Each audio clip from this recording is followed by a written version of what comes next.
Welcome learners, তোমাদের সকলকে শুভ্র খান YouTube চ্যানেলে স্বাগত। দেখো, আজকের ক্লাসে আমরা আরআরবি এনটিপিসি সিবিটি 2 9 মে 2022-এর প্রশ্নপত্রটা আলোচনা করব এবং আমরা অনেকগুলো অলরেডি কিউ সেট রেলওয়ে পরীক্ষার জন্য, রেলওয়ে গ্রুপ ডি এবং এনটিপিসি পরীক্ষার জন্য আমরা করে নিয়েছি। তো তোমরা যারা করনি তারা অবশ্যই প্লেলিস্ট থেকে করে নিও। আরেকটা জিনিস যেটা তোমাদেরকে আমি বলবো সেটা হচ্ছে, তোমরা ক্লাসটা অনেকে দেখছো কিন্তু ক্লাসটাতে লাইকও করছো না, সাবস্ক্রাইব তো করছোই না, আবার কমেন্টও করছো না। কারণ তোমরা ভাবছো হয়তো ক্লাসটা থেকে আমরা কোটি কোটি টাকা পেয়ে যাবো, কিন্তু তা নয়। ঠিক আছে, তোমরা যখন দেখছো তোমাদের রেসপন্সটা অবশ্যই জানাও আমাদেরকে। ঠিক আছে, চলো প্রথম প্রশ্নটা দেখো কি বলেছে। ভারতে 2011 সালের আদমশুমারি অনুসারে নিম্নলিখিত রাজ্যগুলির মধ্যে কোনটি তফসিল বর্ণের জনসংখ্যা রেকর্ড করা হয়নি? তার মানে কি বলতে চাইছে প্রশ্নটা একবার ভালো করে বুঝে নাও। দেখো, 2011 সালের যে সেন্সাসটা হয়েছিল সেখানে কোন রাজ্যে এসসি কাস্ট, ঠিক আছে, শিডিউল কাস্ট, এদের যে পপুলেশন সেটাকে রেকর্ড করে রাখা হয়নি? নাগাল্যান্ড, আসাম, সিকিম, ত্রিপুরা। কোন রাজ্যের?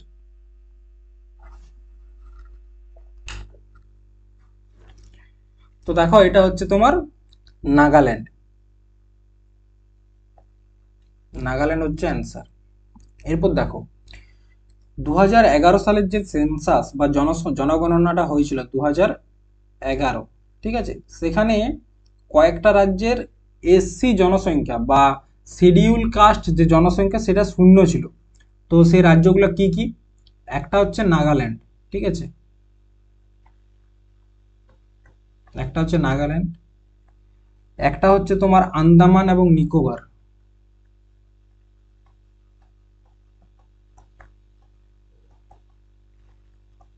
আর একটা হচ্ছে লাক্ষদ্বীপ।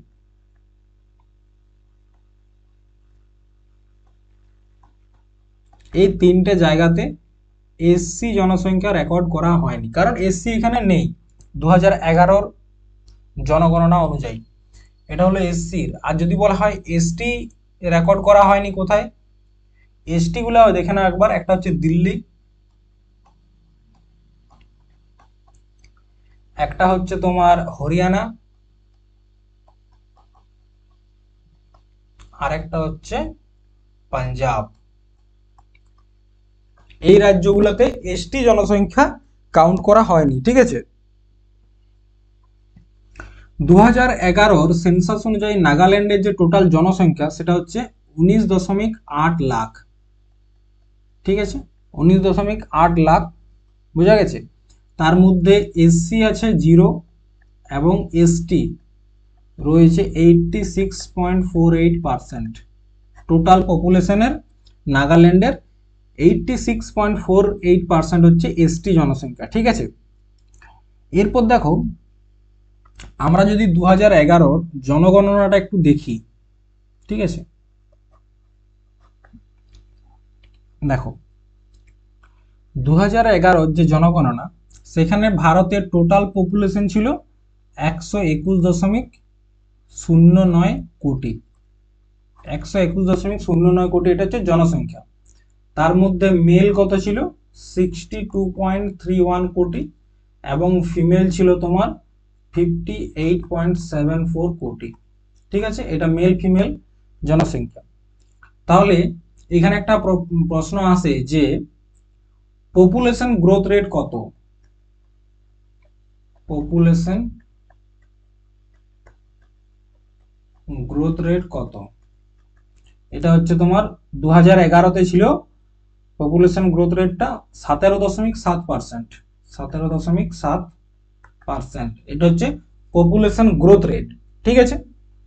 আচ্ছা, সেক্স রেশিও কত ছিল? সেক্স রেশিও, ঠিক আছে, এটা হচ্ছে 943 অনুপাত 1000, ঠিক আছে, এটা হচ্ছে সেক্স রেশিও। আচ্ছা, যদি বলা হয় সব থেকে বেশি, এটা হচ্ছে ভারতের, ঠিক আছে, এটা হচ্ছে ভারতের সেক্স রেশিও। যদি বলা হয় সব থেকে বেশি সেক্স রেশিও যুক্ত রাজ্য কোনটা, রাজ্যর ক্ষেত্রে মনে রাখবে সেটা হচ্ছে কেরালা, 1084 অনুপাত 1000। আর যদি বলা হয় ইউটি কোনটা, ইউটির ক্ষেত্রে মনে রাখবে পুডুচেরি।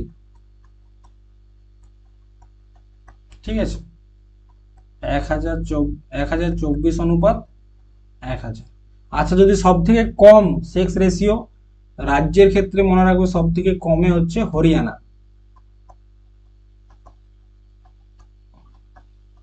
877:1000। আর সব থেকে কম ইউটি হচ্ছে তোমার দমনদ্বীপ, এখানে হচ্ছে 618:1000।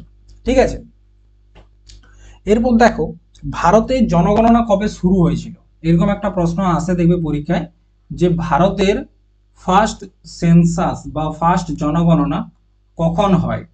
তো এটা হয়েছিল 1872 সালে। কে ছিল তখন ভাইসরয়?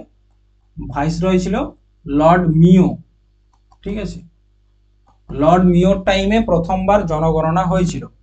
কিন্তু যদি বলা হয় প্রথমবার বৈজ্ঞানিক ভিত্তিতে বা প্রথমবার যে দশকীয় পদ্ধতি, মানে প্রত্যেক 10 বছর অন্তর জনগণনা করার এই যে পদ্ধতিটা, এটা কে নিয়ে এসেছিল? এটা 1881 সালে নিয়ে এসেছিল লর্ড রিপন, ভাইসরয় ছিল। ঠিক আছে, আচ্ছা, প্রথম যে জনগণনা হয়, দেখো জনগণনা একটা সংস্থা করে, তো এই যে জনগণনা যে সংস্থাটা করে তার অধ্যক্ষ বা তার হেডকে কি বলা হয়? কমিশনার। তাহলে ফার্স্ট সেন্সাস কমিশনার কে ছিল? তার নাম হচ্ছে ডব্লিউ.সি. প্লাউডেন। ডব্লিউ.সি. প্লাউডেন। আচ্ছা, 2011 জনগণনায় এইখানে কমিশনার কে ছিল? আয়ুক্ত, তার নাম হচ্ছে সি চন্দ্রমৌলি।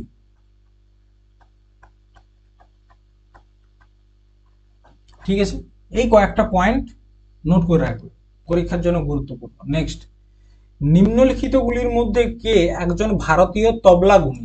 তবলাগুনি বলতে তবলার জন্য ফেমাস এরকম একজন ব্যক্তি, সুরকার, অনুপ্রেরণাবাদী, সঙ্গীত প্রযোজক এবং চলচ্চিত্র অভিনেতা, যিনি 1988 সালে পদ্মশ্রী, 2002 সালে পদ্মভূষণে ভূষিত হয়েছিলেন।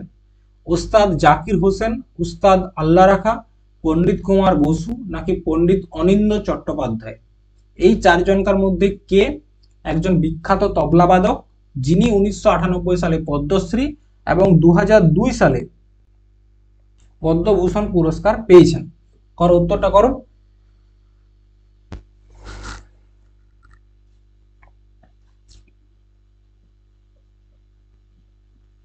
দেখো উত্তরটা হচ্ছে ওস্তাদ জাকির হোসেন।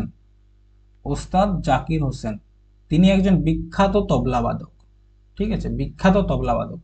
প্রথমত আমি তোমাদেরকে যে তবলাবাদক রয়েছে সেগুলো একটু লিখিয়ে দিই। ঠিক আছে, যে তবলাবাদকগুলো রয়েছে নাম, এক হচ্ছে জাকির হোসেন, আরেকটা হচ্ছে কিষান মহারাজ।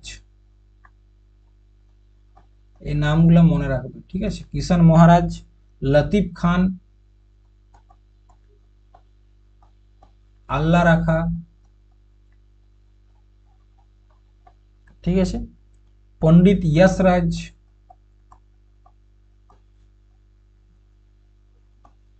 ঠিক আছে, এগুলো হচ্ছে সব তবলা বাদক এবং বিখ্যাত। এই যে তিনটা নাম দেখতে পাচ্ছ এখানে, উস্তাদ আল্লাহ রাখা, পণ্ডিত কুমার বসু এবং পণ্ডিত অনিন্দ্য চট্টোপাধ্যায়, এনারাও কিন্তু তবলা বাদক। কিন্তু প্রশ্নে এখানে একটা জিনিস আমাদেরকে তুলে দিয়েছিল, সেটা হচ্ছে 1988 সালে পদ্মশ্রী এবং 2002 সালে পদ্মভূষণে ভূষিত হয়েছিলেন। তো আমরা দেখে নেব ওস্তাদ জাকির হোসেন কি কি পুরস্কার পেয়েছেন। দেখো অ্যাওয়ার্ডগুলো একবার দেখে নাও, পরীক্ষায় আসে। ঠিক আছে, তার আগে তোমরা আরেকটা জিনিস দেখে নাও, এনার জন্ম তারিখটা এবং মৃত্যু তারিখটা, কারণ রিসেন্টলি ইনি মারা গেছেন। ঠিক আছে, 9 মার্চ 1951 জন্ম, আর মৃত্যু হচ্ছে 15 ডিসেম্বর 2024। তো কারেন্ট অ্যাফেয়ার্স এর ক্ষেত্রে এটা খুব গুরুত্বপূর্ণ হতে পারে যে জাকির হোসেন কত তারিখে মারা গিয়েছিলেন? 15 ডিসেম্বর 2024। এরপর আমরা পুরস্কার কি কি তিনি পেয়েছিলেন সেগুলো দেখবো। ঠিক আছে, প্রথমত সব থেকে বড় যে পুরস্কারটা তিনি পেয়েছেন সেটা হচ্ছে গ্র্যামি অ্যাওয়ার্ড।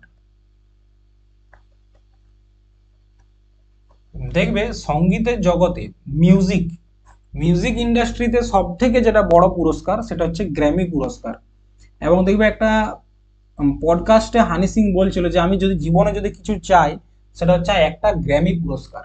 কারণ কি, গ্র্যামি পুরস্কারটা মিউজিশিয়ানদের জন্য সব থেকে গুরুত্বপূর্ণ পুরস্কার। তো গ্র্যামি পুরস্কার পেয়েছেন জাকির হোসেন দুবার। দুবার কখন কখন পেয়েছেন, একবার 2009 সালে আর একবার 2024 সালে, দুবার গ্র্যামি পুরস্কার পেয়েছেন। আচ্ছা, তারপর কি পেয়েছেন, পদ্মশ্রী। পদ্মশ্রী তিনি কোন সালে পেয়েছেন, 1998। ঠিক আছে, আর কি পেয়েছেন, পদ্মবিভূষণ।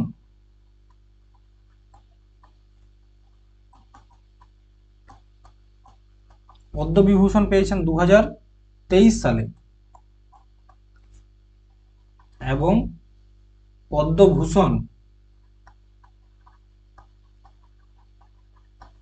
পেয়েছেন 2002 সালে। ঠিক আছে, এই পুরস্কারগুলো অবশ্যই মনে রাখবে, কারণ সামনেই যেহেতু মানে রিসেন্টলি যেহেতু তিনি মারা গিয়েছেন, সেক্ষেত্রে কারেন্ট অ্যাফেয়ার্সের দিক থেকেও এটা গুরুত্বপূর্ণ। ঠিক আছে, চলো পরবর্তী প্রশ্ন দেখো। গান্ধী আরউইন চুক্তি কত তারিখে স্বাক্ষরিত হয়েছিল, 1926, 1928, 1949, 1931? এটা অনেকবার করিয়েছি তোমাদেরকে প্রশ্নটা। গান্ধী আরউইন চুক্তি, তোমাদেরকে বলেছিলাম মনে আছে যে এই চুক্তির মাধ্যমেই যারা পলিটিক্যাল কয়েদি ছিল, ঠিক আছে, পলিটিক্যাল যারা মানে রাজনৈতিক কয়েদি ছিল, যারা জেলে ছিল, তাদেরকে ছেড়ে দেওয়া হয়েছিল। রাজনৈতিক কয়েদির মধ্যে একটা ক্রাইটেরিয়া ছিল যে যারা অহিংসার পথটা বেছে নিয়েছে, ওই কারণে সমস্ত রাজনৈতিক নেতারা ছাড়া পেয়েছিল, কিন্তু ভগৎ সিং ছাড়া পায়নি। কারণটা কি, ভগৎ সিং একজন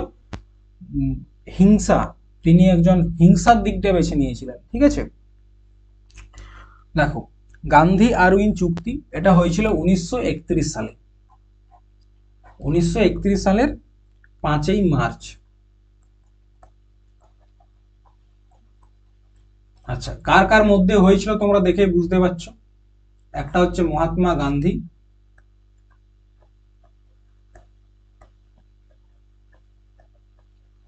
আর একটা হচ্ছে তৎকালীন ভাইসরয় ইরউইন। ঠিক আছে, এই দুজনকার মধ্যে এই চুক্তিটা হয়েছিল 1931 সালে। এই চুক্তিটা দেখো, কোনো একটা চুক্তি হতে গেলে মিডিল ম্যান প্রয়োজন, তো মধ্যস্থতা কে কে করেছিল, মিডিল ম্যান। ঠিক আছে, মিডিল ম্যান কে কে ছিল সেটা একবার নোট করে নাও।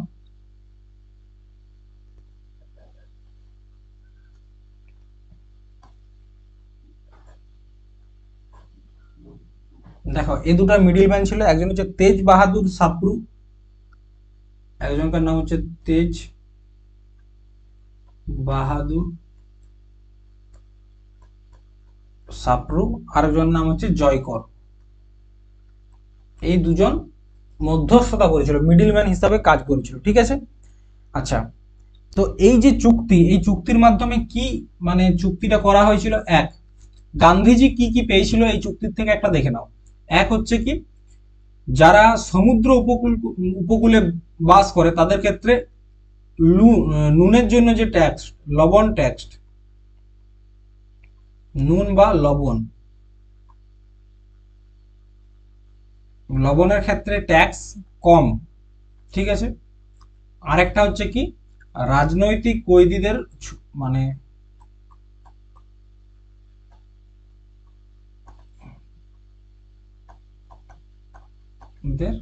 ফ্রি করে দেওয়া হবে। ঠিক আছে, এই দুটো জিনিস গান্ধীজি এই চুক্তির মাধ্যমে পেয়েছিল। দেখো 1931 সালে, 31 আগেটাই, ঠিক আছে, তখন গান্ধীজি অনেক রকম সত্যাগ্রহ করছিল, তোমরা জানো। তো সেই সত্যাগ্রহের কারণে ডান্ডি মার্চও চলছিল, লবণ সত্যাগ্রহ চলছিল। তো সেই কারণে কংগ্রেসের অনেক বড় বড় নেতাকে ইংরেজ সরকার কি করেছিল, ধরে পড়ে জেলে ঢুকিয়ে দিয়েছিল। যেমন তার মধ্যে জওহরলাল নেহেরু ছিল, মহাত্মা গান্ধী ছিল। ঠিক আছে, তো এই চুক্তির মাধ্যমে বলা হয়েছিল যে যেসব রাজনৈতিক কয়েদি আছে, যারা পলিটিক্যাল কয়েদি এবং অহিংসার পথে যারা আন্দোলন করেছে, তাদেরকে ফ্রি করতে হবে। এটা গান্ধীজি পেয়েছে। আর ইরউইন কি পেয়েছে, যদি বলা হয় ইরউইন এই চুক্তিটা থেকে কি পেয়েছে? এক, গান্ধীজি গোল টেবিল বৈঠকে অংশগ্রহণ করবে।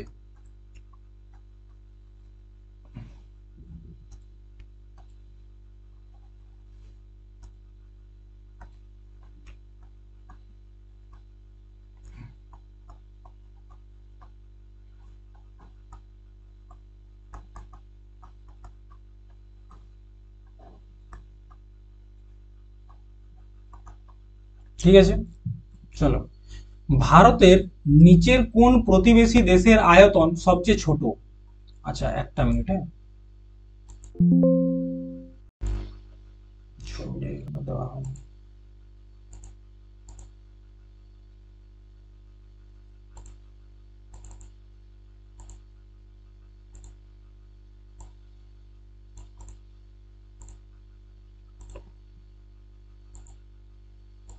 দেখো, বলছে প্রতিবেশী দেশের মধ্যে কার আয়তনটা সব থেকে ছোট। ঠিক আছে, মায়ানমার, নেপাল, ভুটান নাকি পাকিস্তান? আয়তনের দিক থেকে কে সব থেকে ছোট? মায়ানমার, নেপাল, ভুটান, পাকিস্তান? দেখো, আয়তনের দিক থেকে ছোট হচ্ছে ভুটান। দেখো, এই যে এই অল্প জায়গাটা, এই জায়গাটা হচ্ছে ভুটান। ভুটান আয়তনের দিক থেকে স্বাভাবিকভাবে ছোট। ভুটানের যে টোটাল আয়তন সেটা হচ্ছে 38394 বর্গ কিলোমিটার। এইটা হচ্ছে টোটাল ভুটানের আয়তন। আচ্ছা, তাহলে মায়ানমারের আয়তন কত? এই যে এই সাইডে যেটা রয়েছে মায়ানমার, এইখানটায় মায়ানমারের আয়তন হচ্ছে 676578 কিলোমিটার স্কোয়ার। ঠিক আছে, নেপালের আয়তন কত? 147181 কিমি স্কোয়ার। পাকিস্তানের আয়তন কত? পাকিস্তানের আয়তন হচ্ছে তোমার 881640 কিলোমিটার স্কোয়ার। আচ্ছা, আগে আমাদের প্রতিবেশী দেশগুলোর যে আয়তন রয়েছে সেটা দেখে নি। তাহলে মায়ানমার, নেপাল, ভুটান, পাকিস্তান হয়ে গেছে। এরপর কে কে রয়েছে? শ্রীলঙ্কা রয়েছে।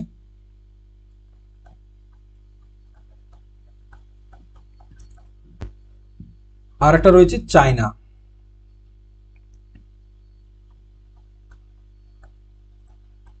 ঠিক আছে, তো শ্রীলঙ্কার যে আয়তন সেটা হচ্ছে 65610 কিমি স্কোয়ার।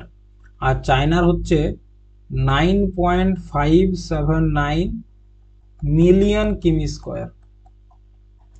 বিশ্বের থার্ড লার্জেস্ট কান্ট্রি হচ্ছে চায়না। ঠিক আছে, এরপর আমরা ভারতের দিকে যাব। দেখো, ভারতের যে টোটাল আয়তন, ঠিক আছে, ভারতের টোটাল আয়তন বলছি, সেটা নোট করবে 3287263 কিমি স্কোয়ার। এই মনে রাখবে 32 87 26 3, এরকম ভাবে কিন্তু মনে রাখতে হবে 32 87 26 3। ঠিক আছে, এটা হচ্ছে টোটাল। এরপর আমরা যদি দেখি উত্তর থেকে দক্ষিণে, ঠিক আছে, নর্থ টু সাউথ, আমাদের যে মূল ভূখণ্ড রয়েছে নর্থ থেকে সাউথে, তার দৈর্ঘ্য কত? 3214 কিলোমিটার। আচ্ছা, যদি বলা হয় ইস্ট থেকে ওয়েস্টে, ওয়েস্ট থেকে ইস্ট বা ইস্ট থেকে ওয়েস্ট যেটাই বলো, সেটা হচ্ছে 2933 কিলোমিটার। ঠিক আছে, এটা হচ্ছে আমাদের পূর্ব পশ্চিম উত্তর দক্ষিণে দৈর্ঘ্যটা।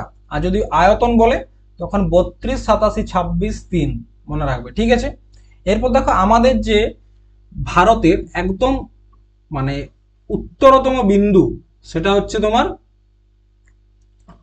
লাদাখে অবস্থিত 37°6' নর্থ। ঠিক আছে, আচ্ছা, এটা কি নাম? ইন্দিরা পয়েন্ট। ঠিক আছে, আচ্ছা, আমাদের যে পূর্বতম জায়গাটা রয়েছে সেটা হচ্ছে 97°25' ইস্ট। ঠিক আছে, এটা হচ্ছে কিবুথি, এই জায়গাটার নাম। ভারতের পূর্বতম জায়গা অরুণাচল প্রদেশে অবস্থিত। পশ্চিমে রয়েছে 68°7' ইস্ট। এটা হচ্ছে গৌরমাতা জায়গাটার নাম। ঠিক আছে, আর আমাদের দক্ষিণতম বিন্দু হচ্ছে 8°4', যেটার নাম হচ্ছে কন্যাকুমারী। কন্যাকুমারী বা কেপ কোমরিন। আশা করি বুঝতে পেরেছো। এই প্রশ্নগুলো কিন্তু প্রায়ই আসে, যে ভারতের দক্ষিণতম বিন্দু কি, উত্তরতম বিন্দু কি, মানে উত্তরতম বিন্দু বলতে কি, উত্তর একদম উত্তরে কোন জায়গাটা অবস্থিত। ঠিক আছে,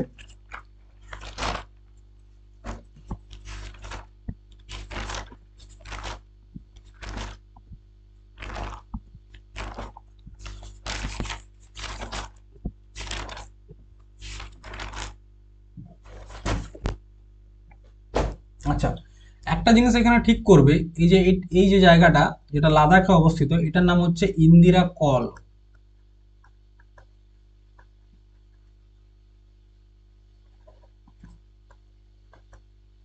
ঠিক আছে, আর আমাদের এই যে এইখানে দেখতে পাচ্ছি 6°30', আমাদের যদি সম্পূর্ণ ভারতবর্ষটাকে দেখি, শুধুমাত্র মূল ভূখণ্ডটাকে না দেখি, তখন ভারতের দক্ষিণতম বিন্দু হচ্ছে ইন্দিরা পয়েন্ট, বা এটাকে বলা হচ্ছে পিগমেরিয়ান পয়েন্ট। তাহলে দেখো এইরকম ভাবে যদি আমাদের দেখি,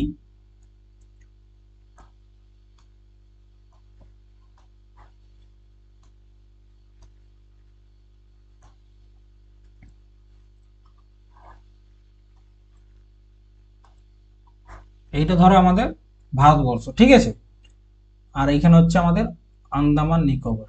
ঠিক আছে, ভারতের উত্তরতম বিন্দু হচ্ছে 37°6' নর্থ। দক্ষিণতম বিন্দু, এটা হচ্ছে মূল ভূখণ্ড কিন্তু, 8°4' নর্থ। পশ্চিমতম 68°7' ইস্ট।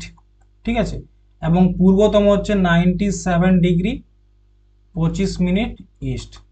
আর যদি বলা হয় সম্পূর্ণ ভারতের, তাহলে দক্ষিণতম বিন্দু হচ্ছে 6°30' নর্থ। এর জায়গাটার নাম কি, ইন্দিরা পয়েন্ট। আশা করি বুঝতে পেরেছো কি বলতে চাইছি। নেক্সট, ড্যাশ তারিখে গোয়া 25তম রাজ্যে পরিণত হয়েছে। ভারতের 25তম রাজ্য হিসাবে গোয়া কবে জায়গা পেয়েছে, এটা এখানে জানতে চেয়েছে। 30শে মে 1990, 30শে মে 1986, 30শে মে 1987, নাকি 30শে মে 1988। তো গোয়াকে ভারতের 25তম রাজ্য হিসাবে কবে মর্যাদা দেওয়া হয়েছে? 30শে মে 1987। ঠিক আছে, 30শে মে 1987-এ মর্যাদাটা দেওয়া হয়েছে। এরপর দেখো ভারতের যতগুলো রাজ্য রয়েছে তার মধ্যে গোয়া এমন একটা রাজ্য যেখানে ভারত স্বাধীন হয়ে যাওয়ার পরেও যে রাজ্যটা পর্তুগালদের দখলে ছিল, পর্তুগালিদের, তারা কিন্তু গোয়াকে মানে স্বাধীনতা দেয়নি। ঠিক আছে, পরবর্তী ক্ষেত্রে দেখো আমরা তো 1947 সালে ফ্রিডম পেয়ে গেছি, স্বাধীনতা পেয়ে গেছি, ব্রিটিশরা চলে গেছে, কিন্তু গোয়াটা ছিল পর্তুগালিদের কন্ট্রোলে। তো পর্তুগালিরা বলছে গোয়া আমাদের অধীনে রয়েছে, আমরা কিন্তু ভারতকে স্বাধীন করিনি, মানে গোয়াকে স্বাধীন করিনি, গোয়া হচ্ছে আমাদের। তো সেই ক্ষেত্রে মানে 19শে ডিসেম্বর 1961-এ ভারত সরকার কি করলো, ইন্ডিয়ান আর্মিকে পাঠিয়ে দিল গোয়াতে পর্তুগালিদের সেখান থেকে বার করে দেওয়ার জন্য। তো একটা অপারেশন চালিয়েছিল যার নাম হচ্ছে অপারেশন বিজয়।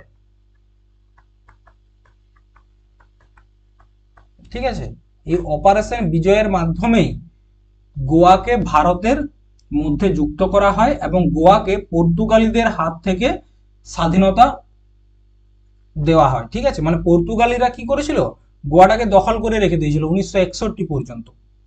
যে ভারত সরকার যখন দেখছে এদের সাথে কথা বলে কোনো লাভ নেই, তখন ভারত সরকার কি করলো, ইন্ডিয়ান আর্মিকে সেখানে পাঠালো এবং ইন্ডিয়ান আর্মি অপারেশন বিজয়ের মাধ্যমে গোয়াকে পর্তুগালিদের হাত থেকে রক্ষা করলো, মানে পর্তুগালিদেরকে সেখান থেকে দূর করে তাড়িয়ে দিল। ঠিক আছে, এরপর আমাদের যে রাজ্য গঠন দেখো, আমাদের যখন স্বাধীনতাটা পাই, সংবিধান তৈরি হয়, তখন রাজ্যগুলোকে ভাগ করা ছিল ABCD। আমরা তো এখন দেখতে পারি ওয়েস্ট বেঙ্গল, বিহার, উড়িষ্যা, পাঞ্জাব, অন্ধ্রপ্রদেশ, তেলেঙ্গানা, গুজরাট, তখন কিন্তু এরকম ভাবে ছিল না, তখন রাজ্যগুলো ভাগ ছিল ABCD এরকম ভাবে ভাগ ছিল। ঠিক আছে, তো 1951 সালে, ঠিক আছে, 1951 থেকেই ভাষার ভিত্তিতে রাজ্য গঠন করার জন্য একটা আন্দোলন শুরু হয়। ঠিক আছে, একটা আন্দোলন শুরু হয় আস্তে আস্তে, যে আমরা যে ভাষায় কথা বলি আমাদের জন্য সেই রাজ্য করে দেওয়া হোক। আমরা বাংলায় বলি, তাহলে বাঙালিদের জন্য একটা আলাদা রাজ্য, যারা গুজরাটি ভাষায় কথা বলে তাদের জন্য আলাদা রাজ্য, যারা মারাঠি ভাষায় কথা বলে তাদের জন্য। তো এই যে আন্দোলন, এটা প্রথম দেখা গিয়েছিল তেলেগু ভাষার জন্য। ঠিক আছে, কোন ভাষার জন্য? তেলেগু ভাষার জন্য। এবং এই আন্দোলনটা এতটাই বৃহৎ হয়, একটা সময় একজন ব্যক্তি তিনি কি করেন, তিনি আমরণ অনশনে বসে যান, যে না, আমাদেরকে ভাষার ভিত্তিতে রাজ্য গঠন করে দিতেই হবে। ঠিক আছে, আমরণ অনশনে যখন তিনি বসে যান, অনশনে বসেছিলেন 1952 সালে। কত সালে? 1952 সালে তিনি অনশনে বসেছিলেন। ঠিক আছে, তার নাম হচ্ছে পট্টু শ্রীরামালু। নামটা মনে রাখবে, পট্টু শ্রীরামালু। ঠিক আছে, তিনি আমরণ অনশনে বসেন এবং প্রায় 56 দিন অনশন করার পর তার মৃত্যু হয়। তখন জওহরলাল নেহরু দেখে, যদি এখনো আমরা তেলেঙ্গানাকে, মানে সরি, তেলুগু ভাষার জন্য একটা আলাদা রাজ্য তৈরি না করি, তাহলে একটা বিশাল আন্দোলন, বিশাল একটা কি বলবো, অরাজকতা ছড়িয়ে পড়বে দেশের মধ্যে। তখন জওহরলাল নেহরু কি করলো,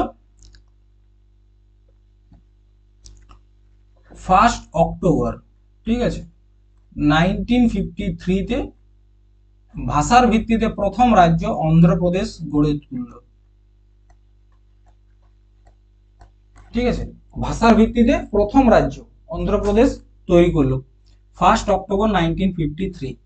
এরপর দেখো, একটা রাজ্যকে যদি ভাষার ভিত্তিতে তৈরি করা হয়, কোন ভাষার জন্য করেছিল? তেলুগু। তো বাকিরা তো অবশ্যই বলবে, তখন মারাঠিরা বলছে তাহলে আমাদের জন্য আলাদা রাজ্য করে দেওয়া হোক, গুজরাটিরা বলছে আমাদেরকেও আলাদা রাজ্য দিতে হবে। তখন ভারত সরকার দেখছে ভাষার ভিত্তিতে রাজ্য গঠন করা ছাড়া আর কোনো উপায় নেই। তখন ভারত সরকার 1953 সালে একটা কমিটি গঠন করল, যার নাম ছিল ফজল আলী আয়োগ। ফজল আলী আয়োগ। ঠিক আছে, তো এই আয়োগ তার রিপোর্ট দিল 1956 সালে এবং বলল যে ভাষার ভিত্তিতে রাজ্য গঠন করা হোক।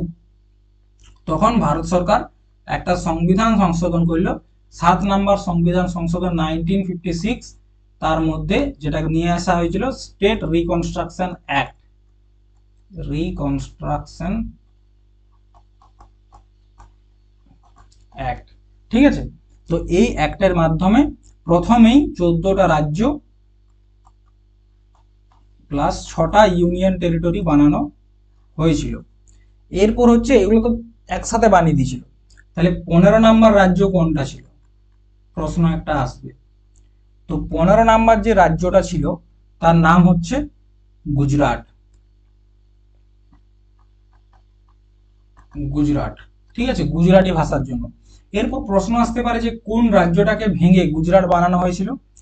মনে রাখবে 1 মে, ঠিক আছে, 1 মে 1960-তে বম্বে প্রভিন্স ভেঙে কি করা হয়? গুজরাট রাজ্যটা বানানো হয়। ঠিক আছে, বম্বে প্রভিন্সকে ভেঙে। আচ্ছা, যদি বলা হয় আমাদের সব থেকে নবীনতম রাজ্য কোনটা? লেটেস্ট রাজ্য হচ্ছে তোমার তেলেঙ্গানা। ঠিক আছে, 32 জুন 2014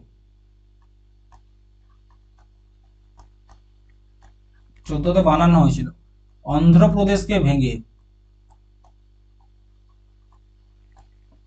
অন্ধ্রপ্রদেশকে ভেঙে তেলেঙ্গানা, এটা আমাদের নবীনতম রাজ্য বানানো হয়। ঠিক আছে, এরপর এখানে দুটো পয়েন্ট আমি তোমাদেরকে লিখিয়ে দিচ্ছি, এটা বুঝার কিছু নাই, একটু নোট করে নাও। ঠিক আছে, দুটো পয়েন্ট কি একবার দেখে নাও। 31 অক্টোবর 2019, 31 অক্টোবর 2019 জম্মু কাশ্মীরকে রাজ্য থেকে ইউটি বানিয়ে দেওয়া হয়। আগে জম্মু কাশ্মীর একটা রাজ্য ছিল, কিন্তু 31শে অক্টোবর 2019 জম্মু কাশ্মীরকে একটা ইউনিয়ন টেরিটরি বানানো হয়। আর একটা হচ্ছে 26শে জানুয়ারি কি করা হয়, দাদরা নগর হাভেলিকে,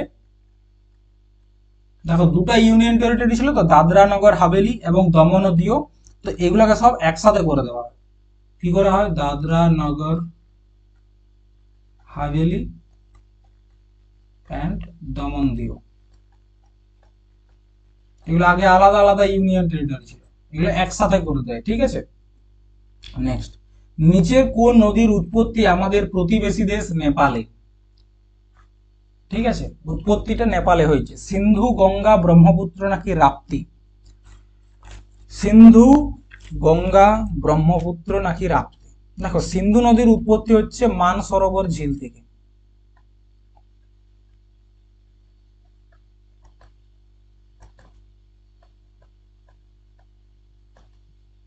যেটা বর্তমানে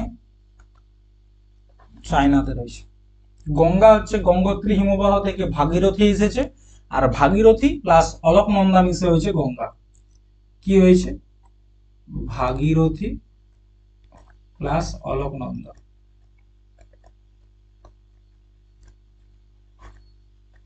এই দুটা নদী মিশিত হয়ে গঙ্গা হয়েছে। ব্রহ্মপুত্রের উৎপত্তি হচ্ছে Chimang Yung glacier. Chimang Yung glacier কোথাতে, চায়না। আচ্ছা, চায়নাতে এই নদীটার নাম হচ্ছে সাংপো। ঠিক আছে, আর অরুণাচল প্রদেশে এই নদীটার নাম হচ্ছে দিহাং, আর আসামে নাম হচ্ছে ব্রহ্মপুত্র। ঠিক আছে, তাহলে রাপ্তি এই নদীটার উৎপত্তি কোথায়, নেপালে। ঠিক আছে, রাপ্তির নেপালে। এরপর কয়েকটা নদী রয়েছে যেগুলো নেপালে উৎপন্ন হয়েছে কিন্তু এসে মিশেছে কোথায়, ভারতে। তো যে নদীগুলো হয়েছে দেখো, একটা হচ্ছে ঘাগরা, এটার উৎপত্তি নেপালে। ঠিক আছে, সব নেপালে উৎপত্তি, এসে মিশেছে গঙ্গার সাথে। গন্ডক, এটা উৎপত্তি নেপাল। ঠিক আছে, কোসি,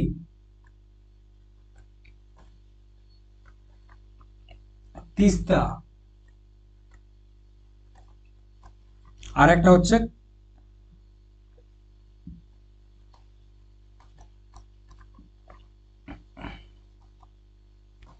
সারদা বা কালী। এই কালী নদীটাই ভারত এবং নেপালের মধ্যে বর্ডার সৃষ্টি করে। ভারত এন্ড নেপাল বর্ডার, মনে রাখবে কালী নদী। ঠিক আছে, ভারত এবং নেপালের বর্ডার। তাহলে কি বলছে, যে যদি প্রশ্ন আসে যে কোন নদীটা নেপালে উৎপত্তি কিন্তু ভারতে এসে মিশেছে, সেটা হচ্ছে ঘাগরা, গন্ডক, কোসি, তিস্তা এবং কালী। ঠিক আছে, নেক্সট, হেমিসগম্পা উৎসব ড্যাশ গুরুর জন্মবার্ষিকী উদযাপন করতে পালিত হয়? হেমিসগম্পা,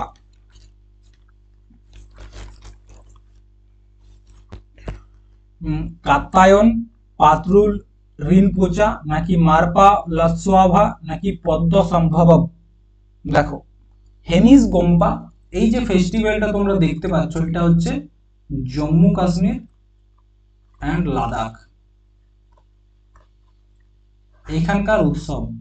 ঠিক আছে, তো জম্মু কাশ্মীরটা জানো একটা বৌদ্ধদের জায়গা, জম্মু কাশ্মীরটা নয়, লাদাখ। লাদাখ মেনলি হচ্ছে বৌদ্ধদের একটা পীঠস্থান। ঠিক আছে, তো এই লাদাখে একটা উৎসব হয় হেমিসগম্পা, যেটা হচ্ছে লাদাখের যারা বৌদ্ধ সম্প্রদায়ের মানুষ রয়েছে তাদের উৎসব।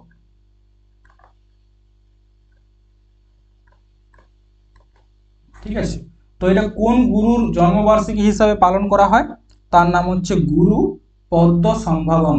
ঠিক আছে, ইনি হচ্ছেন তিব্বতিয়ান যে বৌদ্ধ ধর্ম রয়েছে। ঠিক আছে,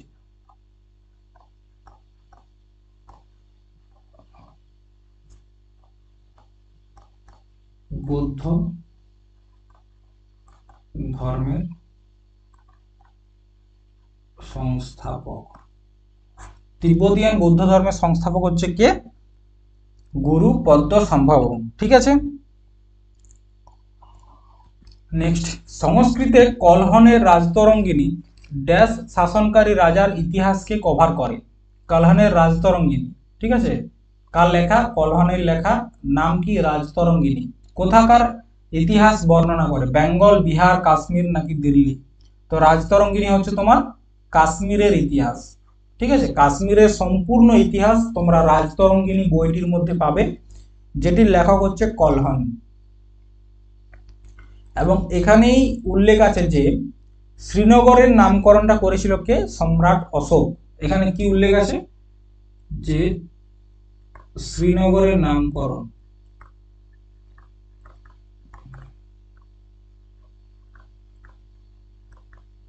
করেছে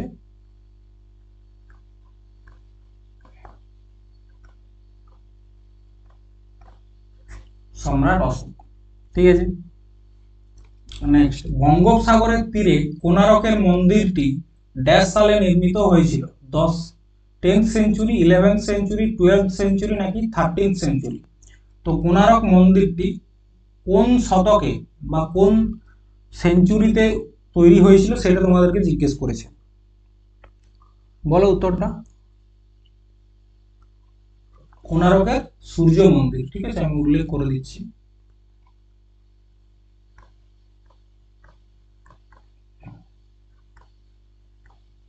এটা কি বলা হয়? ব্ল্যাক প্যাগোডা,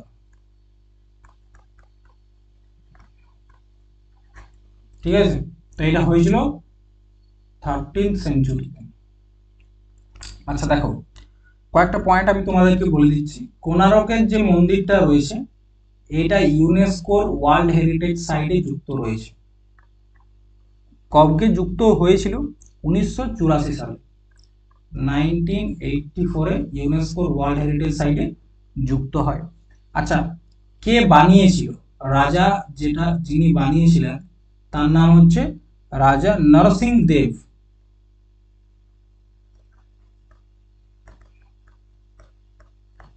প্রথম, ঠিক আছে। আচ্ছা, কোন বংশ? বংশটা হচ্ছে গঙ্গ বংশ। গঙ্গ বংশ বানিয়েছিল, ঠিক আছে। এটা কি বলা হয়? ব্ল্যাক প্যাগোডা, বোঝা গেছে? চলো নেক্সট। অটল টানেল দীর্ঘতম হাইওয়ে টানেল মানালির সাথে কাকে সংযোগ করে? মানে যে অটল টানেলটি রয়েছে এটা হচ্ছে সবথেকে বড় একটা হাইওয়ে সুড়ঙ্গ। টানেল মানে হচ্ছে সুড়ঙ্গ, ঠিক আছে। তো এটা কোন দুটো জায়গাকে কানেক্ট করে? মানালির সাথে কাকে? কুল্লু, সিমলা, জম্মু নাকি লাহুল স্পিতি? দেখো, অটল টানেলের আরো একটা নাম রয়েছে, যে টানেলটার নাম হচ্ছে রোহতাং টানেল, ঠিক আছে, রোহতাং টানেল।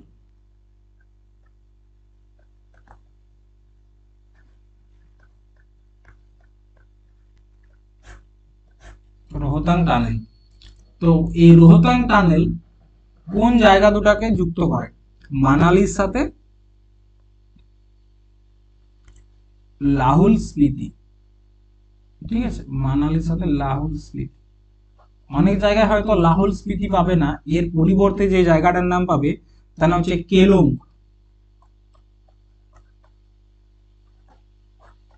কেলং।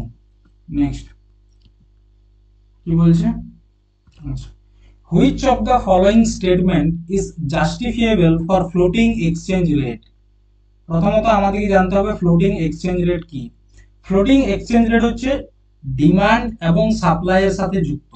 যখন কোনো প্রোডাক্টের ডিমান্ড বাড়বে তখন প্রাইসটাও বাড়বে, ডিমান্ড বাড়লে প্রাইস বাড়বে, ডিমান্ড কমলে প্রাইস কমবে। তো এইটাকে বলা হচ্ছে ফ্লোটিং এক্সচেঞ্জ রেট। তাহলে কি বলছে? It maintain an equilibrium between export and import. না, এটা ভুল। It is determined by market forces of demand and supply. অবশ্যই ডিমান্ড এবং সাপ্লাইয়ের উপর এটা হয়। It reduces the foreign exchange, এটাও ভুল। It records international transaction asset, এটাও ভুল। ফ্লোটিং এক্সচেঞ্জ রেট মানেই হচ্ছে demand supply theory. Demand supply theory মানেই হচ্ছে ডিমান্ড বাড়লে প্রাইস বাড়বে, সাপ্লাই বাড়বে, ডিমান্ড কমলে প্রাইস কমবে। এটাই হচ্ছে তোমার demand and supply theory. Next, Sanskrit ব্যাকরণের বিকাশ শুরু হয়েছিল পাণিনির সাথে। তার ড্যাশ বই দিয়ে। তাহলে বলতে চাইছে যে পাণিনির কোন বইটা সংস্কৃতের প্রথম গ্রামার বই বা ব্যাকরণ বই? অষ্টাধ্যায়ী, ললিত বিস্তার, মহাবস্তু নাকি বুদ্ধ চরিত্র? তো দেখো পাণিনির হচ্ছে অষ্টাধ্যায় বা অষ্টাধ্যায়ী, এটা হচ্ছে সংস্কৃতের প্রথম ব্যাকরণ বই। ঠিক আছে। ললিত বিস্তার হচ্ছে এটা একটা বৌদ্ধ পুস্তক, গৌতম বুদ্ধ কিভাবে জ্ঞান লাভ করেছিল সেই বিষয়ে লেখা রয়েছে। ঠিক আছে। নেক্সট প্রশ্ন হচ্ছে সরকারের সংসদীয় ফর্ম বা সংসদীয় প্রণালী তোমরা বলতে পারো, প্রণালী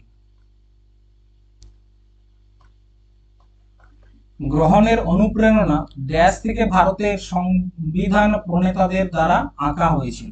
মানে পার্লামেন্টারি যে সিস্টেমটা রয়েছে সেটা আমরা কোন দেশ থেকে নিয়েছি? ব্রিটেন, জাপান, সুইজারল্যান্ড নাকি যুক্তরাষ্ট্রের ইউনাইটেড স্টেট? এটা হচ্ছে USA, United state of America. ঠিক আছে। তো দেখো সংসদীয় সিস্টেম বা পার্লামেন্টারি যে সিস্টেম আছে সেটা আমরা নিয়েছি ব্রিটেন থেকে, তোমরা জানো। ঠিক আছে। আচ্ছা, জাপান থেকে কি নিয়েছি বলতো? জাপান থেকে নিয়েছি procedure established by law, procedure established by ল।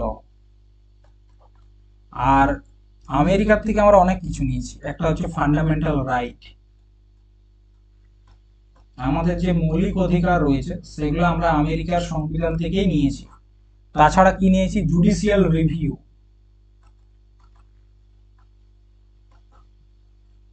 তাছাড়া কি নিয়েছি? ইমপিচমেন্ট,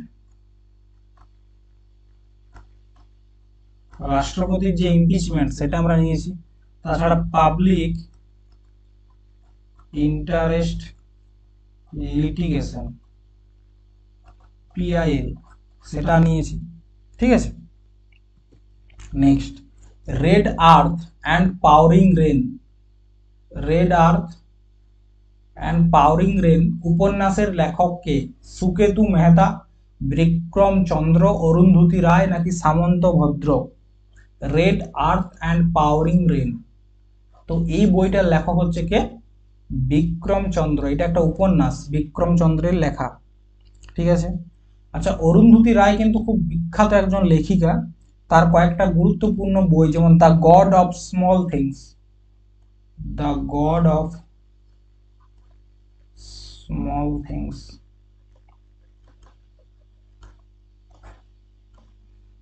তারপর হচ্ছে দ্য কস্ট অফ লিভিং,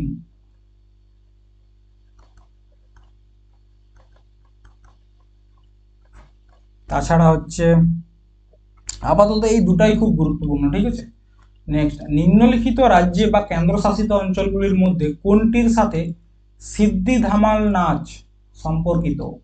সিদ্ধি ধামাল ডান্স, আন্দামান নিকোবর, গুজরাট, লাদাখ নাকি নাগাল্যান্ড? সিদ্ধি ধামাল,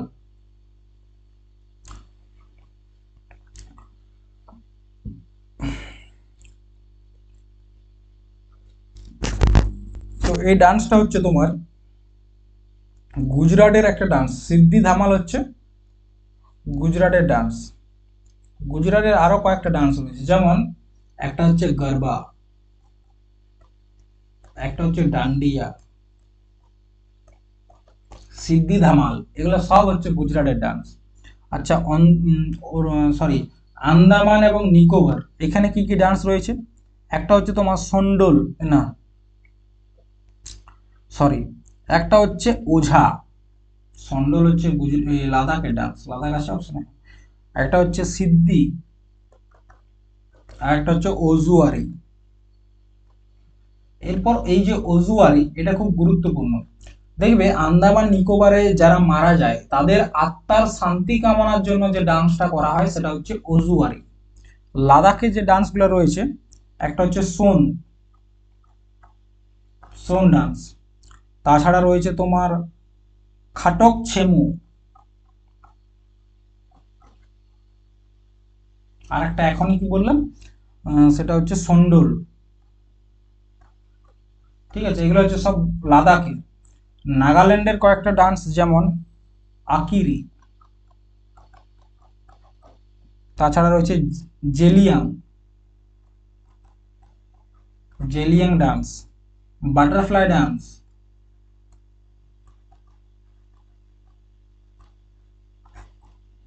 কুকি ডান্স।